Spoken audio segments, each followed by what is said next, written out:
Polythene ಕವರ್ನ ಒಂದ್ಸಲಿನಾದ್ರೂ ನೀವು ಕುಕ್ಕರ್ನಲ್ಲಿ ಇಟ್ಟು ನೋಡಿ, ಇದರಿಂದ ಹೆಚ್ಚಿನ ಹಣ ಉಳಿತಾಯ ಮಾಡ್ಬೋದು. ಅದು ಹೇಗೆ ಅನ್ನೋದು ಇವತ್ತಿನ ವಿಡಿಯೋದಲ್ಲಿ ನೋಡೋಣ. ಇದ್ರ ಜೊತೆಗೆ ಇನ್ನೂ ಕೆಲವು ಯೂಸ್ ಆಗುವಂಥ ಹೊಸ ಟಿಪ್ಸ್ ಕೂಡ ನೋಡೋಣ. ಖಂಡಿತ ಎಲ್ಲ ಟಿಪ್ಸಿಂದನೂ ನಿಮ್ಮ ಹಣದ ಜೊತೆಗೆ ಟೈಮ್ ಕೂಡ ಸೇವ್ ಆಗುತ್ತೆ. Hi friends, welcome back to my channel ಮನೆಯೇ ಮಂತ್ರಾಲಯ. ನೀವೇನಾದರೂ ಈ ಚಾನಲ್ನ ಮೊದಲನೇ ಬಾರಿ ನೋಡ್ತಾ ಇದ್ದರೆ ಚಾನಲ್ಗೆ ಲೈಕ್ ಆ್ಯಂಡ್ ಸಬ್ಸ್ಕ್ರೈಬ್ ಮಾಡ್ಕೊಳ್ಳಿ. ಬನ್ನಿ ಈಗ ವಿಡಿಯೋ ಏನು ಅಂತ ನೋಡೋಣ. ಮನೇಲಿ ನಾವು ಕಸ ಗುಡಿಸೋದಕ್ಕೆ ಬಳಸುವಂಥ ಪೊರ್ಕೆ ವಸ್ತ್ರಲ್ಲಿ ತುಂಬಾ ಚೆನ್ನಾಗಿರುತ್ತೆ. ಆದರೆ ಇದನ್ನ ಉಪಯೋಗಿಸ್ತಾ ನೋಡಿ, ಇಲ್ಲಿಂದ ಕಡ್ಡಿಗಳೆಲ್ಲ ಉದುರೋಗೋದ್ರಿಂದ ಇದನ್ನ ನಾವು ಹಾಗೆ ಉಪಯೋಗಿಸ್ತಾ ಒಂದು ತಿಂಗಳಿಗೇನೆ ಇಲ್ಲಿರುವಂಥ ಕಡ್ಡಿಗಳೆಲ್ಲ ಬಿದ್ದು ಪೊರ್ಕೆ ತುಂಬಾನೇ ಸಣ್ಣಗಾಗ್ಬಿಡುತ್ತೆ. ಈ ಥರ ಆಗದಿರೋದಕ್ಕೋಸ್ಕರ ಮನೇಲಿರುವಂಥ ಪಾಲಿಥೀನ್ ಕವರ್ನ ಯೂಸ್ ಮಾಡ್ಕೊಳ್ಳೋಣ. ನೋಡಿ, ಈ ಥರ ಕವರ್ ಎಲ್ಲರ ಮನೇಲೂ ಇದ್ದೇ ಇರ್ತಲ್ವಾ.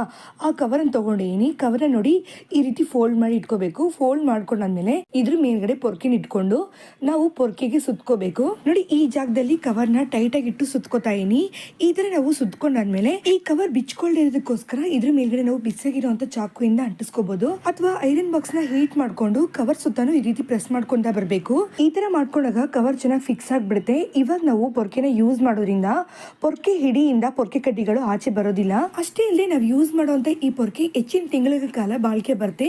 ನೀವು ಸಹ ಟ್ರೈ ಮಾಡಿ ನೋಡಿ. ನೋಡಿ, ಇನ್ನೊಂದು ಪಾಲಿಥೀನ್ ಕವರ್ನ ತಗೊಂಡಿದ್ದೀನಿ. ಈ ಪಾಲಿಥೀನ್ ಕವರ್ ಕೆಳಗಡೆ ನಾವು ಕಟ್ ಮಾಡಿ ತಗೊಂಡ್ಬೇಡ. ಈ ತರ ಕಟ್ ಮಾಡ್ಕೊಂಡಾದ್ಮೇಲೆ ನೋಡಿ, ಕವರ್ನ ನಾನು ಪೂರ್ತಿಯಾಗಿ ಅಗಲ ಮಾಡಿ ಇಟ್ಕೊಂಡಿದ್ದೀನಿ. ಈ ತರ ಅಗಲವಾಗಿ ಇಟ್ಕೊಂಡಾದ್ಮೇಲೆ ಇದ್ರ ಮೇಲ್ಗಡೆ ನಾವು ನಮ್ಮ ಅಂಗೈನ ಇಟ್ಕೊಳ್ಳೋಣ, ಅಂದ್ರೆ ನಮ್ಮ ಲೆಫ್ಟ್ ಹ್ಯಾಂಡ್ ನ ಇಟ್ಕೊಳ್ಳೋಣ. ಈ ತರ ಇಟ್ಕೊಂಡಾದ್ಮೇಲೆ ಇದ್ರ ಸುತ್ತಲೂ ನಾನು ಮಾರ್ಕ್ ಮಾಡ್ಕೊಳ್ಳೋದಕ್ಕೋಸ್ಕರ ಸ್ಕೆಚ್ ಪೆನ್ ಅಥವಾ ಮಾರ್ಕರ್ನ ಯೂಸ್ ಮಾಡ್ತಾ ಇದೀನಿ. ನೋಡಿ, ಈ ತರ ನಾವು ಸ್ವಲ್ಪ ಗ್ಯಾಪ್ ಇಟ್ಟು ಮಾರ್ಕ್ ಮಾಡ್ಕೋಬೇಕು. ಈ ಥರ ಮಾರ್ಕ್ ಮಾಡ್ಕೊಂಡಾದ್ಮೇಲೆ ಇದನ್ನ ನಾವು ಕಟ್ ಮಾಡೋದಕ್ಕೆ ಅಂತ ಬಿಸಿಯಾಗಿರೋ ಚಾಕುನ ಉಪಯೋಗಿಸ್ಕೊಳ್ಳೋಣ. ನೋಡಿ, ಚಾಕುನ ಚೆನ್ನಾಗಿ ಬಿಸಿ ಮಾಡಿ ತಗೊಂಡಿದ್ದೀನಿ. ಇವಾಗ ಚಾಕುವಿಂದ ನಿಧಾನವಾಗಿ ಈ ರೀತಿ ಕಟ್ ಮಾಡ್ಕೊಂತ ಬರಬೇಕು. ನೋಡಿ, ಈ ತರ ಪೂರ್ತಿ ಕಟ್ ಮಾಡಿ ತಗೊಂಡಾದ್ಮೇಲೆ ನೋಡೋದಕ್ಕೆ ಹೀಗೆ ಇರುತ್ತೆ. ಇದನ್ನ ಇವಾಗ ನಾವು ಹ್ಯಾಂಡ್ ಗ್ಲೌಸ್ ಆಗಿ ಯೂಸ್ ಮಾಡ್ಕೋಬಹುದು.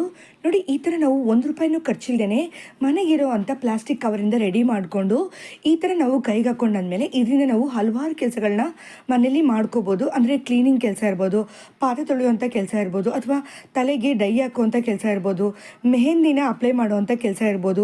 ಇವೆಲ್ಲನೂ ನಾವು ತುಂಬಾ ಈಸಿಯಾಗಿ ಮಾಡ್ಕೋಬೋದು.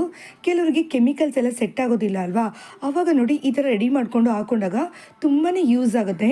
ಇದಷ್ಟೇ ಅಲ್ಲದೆ ನಾವು ಎಲ್ಲಿಗಾದರೂ ಟ್ರಾವೆಲ್ ಮಾಡಬೇಕು ಅಂದಾಗ ಟೂತ್ ಬ್ರಷ್ನೆಲ್ಲ ತೊಗೊಂಡು ಹೋಗ್ತಿರ್ತೀವಲ್ಲ, ಆ ಥರ ತೊಗೊಂಡು ಹೋಗ್ಬೇಕಾದಾಗ ಎಲ್ಲನೂ ಒಟ್ಟಿಗೆ ಇಟ್ಕೊಳ್ಳೆ ಈ ಥರ ನಾವು ಹ್ಯಾಂಡ್ ಗ್ಲೌಸಲ್ಲಿ ಇರೋವಂಥ ಫಿಂಗರ್ಸ್ನಲ್ಲಿ ಒಂದೊಂದರಲ್ಲೂ ಒಂದೊಂದು ಬ್ರಷ್ ಇರೋದ್ರಿಂದ ಒಂದಕ್ಕೊಂದು ಬ್ರಷ್ ಅಂಟೋದಿಲ್ಲ. ಈ ಟಿಪ್ಸ್ ನಿಮಗೆ ಇಷ್ಟ ಆದರೆ ಫಾಲೋ ಮಾಡೋದ್ರ ಜೊತೆಗೆ ವಿಡಿಯೋಗೊಂದು ಲೈಕ್ ಕೊಡೋದು ಮರಿಬೇಡಿ. ನೋಡಿ, ಪಾಲಿಥೀನ್ ಕವರ್ನ ಸ್ವಲ್ಪ ಕಟ್ ಮಾಡಿ ತಗೊಂಡಿದ್ದೀನಿ. ಈ ತರ ಕಟ್ ಮಾಡ್ಕೊಂಡಾದ್ಮೇಲೆ ಇದನ್ನ ನಾನು ಬಾಚಿನ್ಗೆ ಮೇಲ್ಗಡೆ ಈ ರೀತಿ ಇಟ್ಕೋತಾ ಇದೀನಿ. ನೋಡಿ, ಹಾಗೆ ಇದನ್ನ ಇಟ್ಕೋಬಹುದು. ಇಟ್ಕೊಳಕ್ಕಾಗಿಲ್ಲ ಅಂದಾಗ ಬಟ್ಟೆ ಪಿನ್ನಿಂದ ಹೋಲ್ಸ್ ಮಾಡ್ಕೊಂಡು ಈ ರೀತಿ ಇಟ್ಕೋಬಹುದು. ಈ ತರ ಇಟ್ಕೊಂಡು ಏನಕ್ಕಪ್ಪ ಯೂಸ್ ಮಾಡ್ತೀವಿ ಅನ್ಕೋತಾ ಇದೀರಾ? ಈ ರೀತಿ ಇಟ್ಕೊಂಡು ತಲೆ ಬಚ್ಚೋದಕ್ಕೆ ಯೂಸ್ ಮಾಡ್ಕೋಬಹುದು. ಕೆಲವೊಂದ್ಸಲ ನಮ್ಮ ತಲೆನಲ್ಲಿ ಜಾಸ್ತಿ ಡ್ಯಾಂಡ್ರಫ್ ಇರುತ್ತೆ. ಅಷ್ಟೇ ಅಲ್ಲದೆ ಧೂಳು, ಕೊಳೆ, ಹಾಗೆ ಇನ್ನು ಕೂದಲು ಉದುರೋ ಪ್ರಾಬ್ಲಮ್ ಕೂಡ ಇರುತ್ತೆ. ಈ ತರ ಇದ್ದಾಗ ಪದೇ ನಾವು ಬಾಚಿಂಗಿನ ಕ್ಲೀನ್ ಮಾಡ್ಕೊಳಕ್ಕಾಗದೆ ಮತ್ತೆ ಅದೇ ಬಾಚಿಂಗಿನ ಉಪಯೋಗಿಸಿದಾಗ ನಮ್ಮ ಪ್ರಾಬ್ಲಮ್ ಅನ್ನೋದು ಸರಿ ಹೋಗೋದಿಲ್ಲ, ಇನ್ನು ಜಾಸ್ತಿನೇ ಆಗ್ತಿರುತ್ತೆ. ಅವಾಗ ನೋಡಿ, ಈ ತರ ನಾವು ಬಾಚಿಂಗಿನಲ್ಲಿ ಕವರ್ ಹಾಕೊಂಡು ತಲೆ ಬಾಚ್ಕೊಂಡಾದ್ಮೇಲೆ ಈ ಕವರ್ನ ನಾವು ಈಸಿಯಾಗಿ ತೆಗೆದು ಬಿಸಾಕ್ಬಿಡ್ಬೋದು. ಬಾಚಿಂಗಿ ಕೂಡ ನೀಟಾಗಿರುತ್ತೆ. ಮತ್ತೆ ಉಪಯೋಗಿಸಿದಾಗ ಪ್ರಾಬ್ಲಮ್ ಅನ್ನೋದು ಕಂಟಿನ್ಯೂ ಆಗೋದಿಲ್ಲ. ನೀವು ಸಹ ಈ ಟಿಪ್ಸ್ನ ಟ್ರೈ ಮಾಡಿ ನೋಡಿ. ನೋಡಿ, ನಾವು ಕುಕ್ಕರ್ನ ಪ್ರತಿದಿನ ಯೂಸ್ ಮಾಡ್ತಾ ಇರ್ತೀವಿ. ಈ ತರ ನಾವು ಪ್ರತಿದಿನ ಯೂಸ್ ಮಾಡೋದ್ರಿಂದ ಇದರಲ್ಲಿರೋ ಅಂತ ಹ್ಯಾಂಡಲ್ ಆದಷ್ಟು ಬೇಗ ಲೂಸ್ ಆಗ್ತಿರುತ್ತೆ. ಈ ಹ್ಯಾಂಡಲ್ ನಾವು ಎಷ್ಟೇ ಸಲ ಟೈಟ್ ಮಾಡ್ಕೊಂಡ್ರು ಮತ್ತೆ ಈ ಪ್ರಾಬ್ಲಮ್ ಅನ್ನೋದು ಕಂಟಿನ್ಯೂ ಆಗ್ತಾನೆ ಇರುತ್ತೆ. ಇದರಿಂದ ಕುಕ್ಕರ್ನ ಯೂಸ್ ಮಾಡದೆ ಹಾಗೆ ಇಟ್ಟಿರ್ತೀವಿ. ಇಲ್ಲ ಅಂದ್ರೆ ಇನ್ನೊಂದು ಹೊಸ ಕುಕ್ಕರ್ನ ತಗೊಂತಾ ಇರ್ತೀವಿ. ಆದ್ರೆ ನೋಡಿ, ಪಾಲಿಥೀನ್ ಕವರ್ ಮನೇಲಿ ಇತ್ತು ಅಂದ್ರೆ ಇನ್ಮೇಲೆ ನೀವು ಆ ಕೆಲಸ ಮಾಡೋದಿಲ್ಲ. ನೋಡಿ, ಪಾಲಿಥೀನ್ ಕವರ್ನ ಈ ರೀತಿ ಇಟ್ಕೊಂಡು ಕಟ್ ಮಾಡಿ ತಗೋತಾ ಇದೀನಿ. ಕಟ್ ಮಾಡ್ಕೊಂಡಾದ್ಮೇಲೆ ನಮಗೆ ಚಿಕ್ಕ ಪೀಸ್ ಆಗಿ ಈ ರೀತಿ ಸಿಗುತ್ತೆ. ಇವಾಗ ಈ ಕವರ್ ನಲ್ಲಿ ಸ್ಕ್ರೂನ ಇಟ್ಕೊಂಡು ಇದನ್ನ ನಾವು ಹ್ಯಾಂಡಲ್ ಅಲ್ಲಿ ಹಾಕಿ ನೆಕ್ಸ್ಟ್ ಇದನ್ನ ಮುಚ್ಚಳದಲ್ಲಿ ಇಟ್ಕೊಂಡು ಟೈಟ್ ಮಾಡ್ಕೊಳ್ಳೋಣ. ಈ ತರ ನೀವು ಸ್ಕ್ರೂ ನಲ್ಲಿ ಕವರ್ನ ಇಟ್ಕೊಂಡು ಟೈಟ್ ಮಾಡ್ಕೊಳ್ಳೋದ್ರಿಂದ ಕುಕ್ಕರ್ನ ಲೈಫ್ ಟೈಮ್ ತನಕ ಇದು ಬಿಚ್ಕೊಳ್ಳೋದೇ ಇಲ್ಲ. ನಾವು ಹೇಗೆ ಟೈಟ್ ಮಾಡ್ಕೊಂಡಿದ್ವೋ ಹಾಗೆ ಇರುತ್ತೆ. ಈ ತರ ಕುಕ್ಕರ್ ಅಷ್ಟೇ ಅಲ್ಲದೆ ನಾವು ಯೂಸ್ ಮಾಡುವಂತ ಬಾಂಡ್ಲಿ ಇರ್ಬೋದು ಅಥವಾ ಕಿಚನ್ ಐಟಮ್ಸ್ ಯಾವುದೇ ಇರ್ಬೋದು, ಅದರಲ್ಲಿರುವಂತ ಸ್ಕ್ರೂ ಲೂಸ್ ಆದಾಗ ಈ ಟಿಪ್ಸ್ ನಾವು ಟ್ರೈ ಮಾಡ್ಬೋದು. ನೋಡಿ, ಈ ತರ ನಾವು ಒಂದ್ಸಲ ಸ್ಕ್ರೂನ ಹಾಕೊಂಡಾದ್ಮೇಲೆ ಎಕ್ಸ್ಟ್ರಾ ಇರುವಂತ ಕವರ್ನ ಕಟ್ ಮಾಡ್ಕೊಂಬೇಡ. ನೋಡಿ, ಕುಕ್ಕರ್ ಮುಚ್ಚಳದಲ್ಲಿ ಅಷ್ಟೇ ಅಲ್ಲದೆ ಕುಕ್ಕರ್ ಅಲ್ಲಿ ಸಹ ಸ್ಕ್ರೂ ನಲ್ಲಿ ಕವರ್ನ ಹಾಕೊಂಡು ಈ ರೀತಿ ಟೈಟ್ ಮಾಡಿ ಇಟ್ಕೊಂಡಿನಿ. ಈ ತರ ನಾವು ಒಂದ್ಸಲ ಟೈಟ್ ಮಾಡಿ ಇಟ್ಕೊಂಡ್ರೆ ಸಾಕು, ಲೈಫ್ ಟೈಮ್ ತನಕ ಸ್ಕ್ರೂ ಬಿಚ್ಕೊಳ್ಳೋದೇ ಇಲ್ಲ. ಈ ಟಿಪ್ಸ್ ನಿಮಗೆ ಇಷ್ಟ ಆದ್ರೆ ಚಾನಲ್ಗೆ ಲೈಕ್ ಅಂಡ್ ಸಬ್ಸ್ಕ್ರೈಬ್ ಮಾಡ್ಕೊಳ್ಳಿ. ನೋಡಿ, ಕೆಲವೊಂದು ಬಿಸ್ಕೆಟ್ಸ್ ಈ ತರ ಬಾಕ್ಸ್ ನಲ್ಲಿ ಬಂದಿರುತ್ತೆ, ಇಲ್ಲ ಅಂದ್ರೆ ಪ್ಯಾಕೆಟ್ ನಲ್ಲಿ ಬಂದಿರುವಂತ ಬಿಸ್ಕೆಟ್ಸ್ ನಾವು ಅರ್ಧಂಬರ್ಧ ಯೂಸ್ ಮಾಡಿದ್ಮೇಲೆ ಬಾಕ್ಸ್ ನಲ್ಲಿ ಹಾಕಿ ಇಟ್ಟಿರ್ತೀವಿ. ಈ ತರ ನಾವು ಬಾಕ್ಸ್ ನಲ್ಲಿ ಹಾಕಿ ಇಟ್ಟಿದಾಗ ತುಂಬಾನೇ ಬೇಗ ಮೆತ್ಕಾಗ್ತಿರುತ್ತೆ. ಈ ತರ ಮೆತ್ಕಾಗ್ತಿರೋದಕ್ಕೋಸ್ಕರ ನಾವು ಫಾಯಿಲ್ ಪೇಪರ್ನ ಯೂಸ್ ಮಾಡ್ಕೋಬಹುದು. ಅಕಸ್ಮಾತ್ ನಮ್ಮ ಹತ್ರ ಫಾಯಿಲ್ ಪೇಪರ್ ಇಲ್ಲ ಅಂದಾಗ ಅದಕ್ಕೆ ಬದಲಾಗಿ ನಾವು ಪಾಲಿಥಿನ್ ಕವರ್ನ ಕೂಡ ಯೂಸ್ ಮಾಡ್ಕೋಬಹುದು. ನೋಡಿ, ಪಾಲಿಥಿನ್ ಕವರ್ನ ಸ್ವಲ್ಪ ಕಟ್ ಮಾಡಿ ತಗೊಂಡೇನಿ. ಕಟ್ ಮಾಡ್ಕೊಂಡಿರುವಂತ ಪಾಲಿಥಿನ್ ಕವರ್ನ ಬಾಕ್ಸ್ ಮೇಲ್ಗಡೆ ಇಟ್ಕೊಂಡು ಕ್ಲೋಸ್ ಮಾಡ್ಕೊಳ್ಳೋಣ. ಇದರಿಂದ ಬಾಕ್ಸ್ ಏರ್ ಟೈಟ್ ಆಗಿರುತ್ತೆ. ಈಗ ಮಳೆಗಾಲ ಶುರುವಾಗಿರೋದ್ರಿಂದ ಎಲ್ಲಿ ನೋಡಿದ್ರು ನೀರ್ ತುಂಬಿಕೊಂಡಿರುತ್ತೆ. ಮನೆ ಮುಂದ್ಗಡೆ ನೋಡಿ, ನೀರಿರುವಂತ ಜಾಗದಲ್ಲಿ ಕಸ ಎಲ್ಲ ಸೇರ್ಕೊಂಡಿದೆ. ಇದನ್ನ ಗುಡಿಸ್ಬೇಕು ಅಂದಾಗ ಅಥವಾ ಮನೇಲಿ ಅಕಸ್ಮಾತ್ ನೀರ್ ಚೆಲ್ದಾಗ ಮನೆನ ಕಸ ಗುಡಿಸ್ಬೇಕು ಅಂದಾಗ ನಾವು ಪೊರ್ಕೆನ ಹಾಗೆ ಉಪಯೋಗಿಸಿದಾಗ ಪೊರ್ಕೆ ನೀರಲ್ಲಿ ನೆಂದು ತುಂಬಾ ದಿನ ಬಾಳ್ಕೆ ಬರ್ದೇ ಹೋಗ್ಬೋದು. ನೋಡಿ, ಆ ರೀತಿ ಆಗದಿರೋದಕ್ಕೋಸ್ಕರ ಪೊರ್ಕೆನ ನಾವು ಒಂದು ಪಾಲಿಥಿನ್ ಕವರ್ ಒಳಗಡೆ ಹಾಕಿಟ್ಕೊಳ್ಳೋಣ.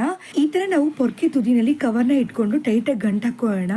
ನೆಕ್ಸ್ಟ್, ಈ ಪೊರ್ಕೆಯಿಂದ ನಾವು ಕಸ ಗುಡಿಸಿದಾಗ ಪೊರ್ಕೆ ತೇವ ಆಗೋದಿಲ್ಲ. ಅಷ್ಟೇ ಅಲ್ಲದೆ ಕಸನೂ ಕೂಡ ತುಂಬಾನೇ ನೀಟಾಗಿ ಬರುತ್ತೆ. ಇನ್ನು ಈ ತೇವ ಇರುವಂತಹ ಕಸನ ನಾವು ಎತ್ತೋದಕ್ಕೆ ಅಂತ ಮೊರನ ಉಪಯೋಗಿಸಿದಾಗ ಮೊರ ಕೂಡ ಗಲೀಜಾಗೋದ್ರಿಂದ ಈ ತರ ನಾವು ಪಾಲಿಥಿನ್ ಕವರ್ ನಲ್ಲಿ ಮೊರನ ಇಟ್ಟು ಯೂಸ್ ಮಾಡ್ಕೋಬಹುದು. ಇದರಿಂದ ನಾವು ಎಷ್ಟೇ ಕಸ ಎತ್ಕೊಂಡ್ರು ಮೊರ ಸ್ವಲ್ಪನೂ ಗಲೀಜಾಗೋದಿಲ್ಲ. ಅಷ್ಟೇ ಅಲ್ಲದೆ ಮತ್ತೆ ನಾವು ಮೊರನ ಕ್ಲೀನ್ ಮಾಡ್ಕೋಬೇಕು ಅನ್ನೋ ಕೆಲಸ ಕೂಡ ಇರೋದಿಲ್ಲ. ನೋಡಿ, ಮೊರ ಇಂದ ಕವರ್ನ ಈ ರೀತಿ ತೆಗೆಯೋದ್ರಿಂದ ನೀಟಾಗಿ ಕಸ ಎಲ್ಲ ಕವರಲ್ಲಿ ಸೇರ್ಕೊಂಡ್ಬಿಡುತ್ತೆ. ಈ ಟಿಪ್ಸ್ ಎಲ್ಲ ನಿಮಗೆ ಇಷ್ಟ ಆಗ್ತಿದ್ರೆ ನೀವು ಟ್ರೈ ಮಾಡೋದ್ರ ಜೊತೆಗೆ ನೀವು ಫ್ರೆಂಡ್ಸ್ ಅಂಡ್ ಫ್ಯಾಮಿಲಿ ಕೂಡ ಶೇರ್ ಮಾಡಿ, ಅವ್ರಿಗೂ ಸಹ ಯೂಸ್ ಆಗುತ್ತೆ. ನೆಕ್ಸ್ಟ್ ನೋಡಿ, ಇನ್ನೊಂದು ಕವರ್ನ ತಗೊಂಡಿದ್ದೀನಿ. ಈ ಕವರ್ನ ನಾವು ಈ ರೀತಿ ಇಟ್ಕೊಂಡು ಅರ್ಧ ಇಂಚು ಗ್ಯಾಪ್ ಇಟ್ಟು ಈ ರೀತಿ ನಾವು ಉದ್ದುದ್ದಕ್ಕೆ ಕಟ್ ಮಾಡಿ ತಗೋಬೇಕು. ನೋಡಿ, ಪೂರ್ತಿಯಾಗಿ ಕಟ್ ಮಾಡ್ಕೊಂಡಾದ್ಮೇಲೆ ನೋಡೋದಕ್ಕೆ ಹೀಗೆ ಇರುತ್ತೆ. ಇವಾಗ ಈ ಕವರ್ನೆಲ್ಲ ಒಟ್ಟಿಗೆ ಸೇರಿಸಿಟ್ಕೊಂಡು ಇದ್ರ ತುದಿನಲ್ಲಿ ಒಂದ್ಸಲ ಕಟ್ ಮಾಡ್ಕೊಳ್ಳೋಣ. ಇದಾದ್ಮೇಲೆ ಮನೇಲಿರುವಂತ ದೋಸೆ ಸೌಟ್ನ ತಗೊಂಡಿದ್ದೀನಿ. ಈ ದೋಸೆ ಸೌಟ್ ತುದಿನಲ್ಲಿ ಹೋಲ್ಸ್ ಇರುತ್ತಲ್ವಾ, ಈ ಹೋಲ್ಸ್ ನಲ್ಲಿ ನೋಡಿ ಕವರ್ನ ಈ ರೀತಿ ಹಾಕೊಂಡು ಟೈಟ್ ಆಗಿ ಗಂಟು ಹಾಕೋತಾ ಇದೀನಿ.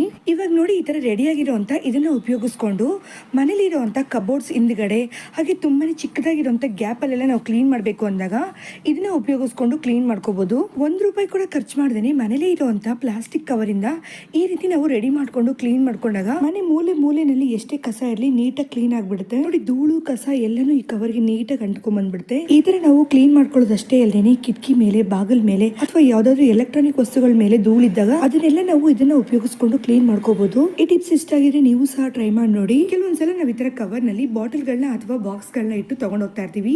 ಈ ತರ ತಗೊಂಡೋಗ್ಬೇಕಾದಾಗ ಅದರಲ್ಲಿ ಸಾಂಬಾರ್ ಇರ್ಬೋದು ಅಥವಾ ಪಿಕ್ಕಲ್ ಇರ್ಬೋದು, ಅದನ್ನ ತಗೊಂಡೋಗ್ಬೇಕಾದಾಗ ಈ ತರ ಬಿದೋಗ್ತಾ ಇರ್ತಲ್ವಾ, ಈ ತರ ಬಿದ್ದು ವೇಸ್ಟ್ ಆಗದಿರೋದಕ್ಕೋಸ್ಕರ ಈ ಟಿಪ್ಸ್ ನ ಯೂಸ್ ಮಾಡ್ಕೊಳ್ಳೋಣ. ನೋಡಿ, ಕವರ್ ನಲ್ಲಿ ಇರುವಂತ ಒಂದ್ ಬಾಟಲ್ ನ ಮಾತ್ರ ಹೊರಗಡೆ ತೆಗೆದ್ಬಿಟ್ಟು ಕವರ್ನ ಈ ರೀತಿ ನಾವು 2 ಅಥವಾ 1 ಸುತ್ತು ಈ ರೀತಿ ಸುತ್ಕೋಬೇಕು. ಸುತ್ಕೊಂಡಾದ್ಮೇಲೆ ನಾವು ಬಾಕ್ಸ್ ನ ಇಟ್ಕೊಂಡು ನೋಡಿ ಗಂಟು ಹಾಕೊಳ್ಳೋದ್ರಿಂದ ಬಾಕ್ಸ್ ಬೀಳೋದಿಲ್ಲ. ನಾವು ಹೇಗೆ ಇಟ್ಟಿದ್ವೋ ಹಾಗೆ ಇರುತ್ತೆ. ಮನೇಲಿರುವಂತ ಕವರ್ಗಳನ್ನ ನಾವು ಹೇಗಂದ್ರೆ ಹಾಗೆ ಆಗಿಟ್ಟಿರ್ತೀವಿ.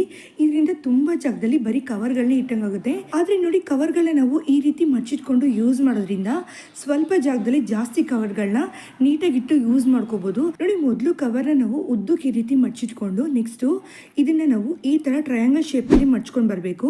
ಈ ತರ ಮಡ್ಚ್ಕೊಂಡ್ ಬಂದಾದ್ಮೇಲೆ ಕೊನೆಲಿರುವಂತ ಕವರ್ನ ನಾವು ಫೋಲ್ಡ್ ಮಾಡ್ಕೊಂಡು ಕವರ್ ಒಳಗಡೆ ಈ ರೀತಿ ತೂರಿಸ್ಕೊಂಡ್ರೆ ಸಾಕು. ನೀಟಾಗಿ ಕಾಣಿಸೋದಷ್ಟೇ ಅಲ್ಲದೇನೆ ಕಡಿಮೆ ಜಾಗದಲ್ಲಿ ಎಷ್ಟು ಬೇಕೋ ಅಷ್ಟು ಕವರ್ಗಳನ್ನ ಇಟ್ಕೊಂಡು ಯೂಸ್ ಮಾಡ್ಕೋಬಹುದು. ಓಕೆ ಫ್ರೆಂಡ್ಸ್, ಇವತ್ತಿನ ಟಿಪ್ಸ್ ಎಲ್ಲ ನಿಮಗೆ ಇಷ್ಟ ಆಗಿರುತ್ತೆ ಅನ್ಕೋತೀನಿ. ಯಾವ ಟಿಪ್ ಇಷ್ಟ ಆಯ್ತು ಅಂತ ಮರಿದೆ ಕಮೆಂಟ್ ಸೆಕ್ಷನ್ ಅಲ್ಲಿ ತಿಳಿಸಿ. ಇದೇ ತರ ಇನ್ನೊಂದು ಯೂಸ್ಫುಲ್ ಆಗಿರೋ ವಿಡಿಯೋದಲ್ಲಿ ಮೀಟ್ ಮಾಡೋಣ. ಟೇಕ್ ಕೇರ್, ಬಾಯ್.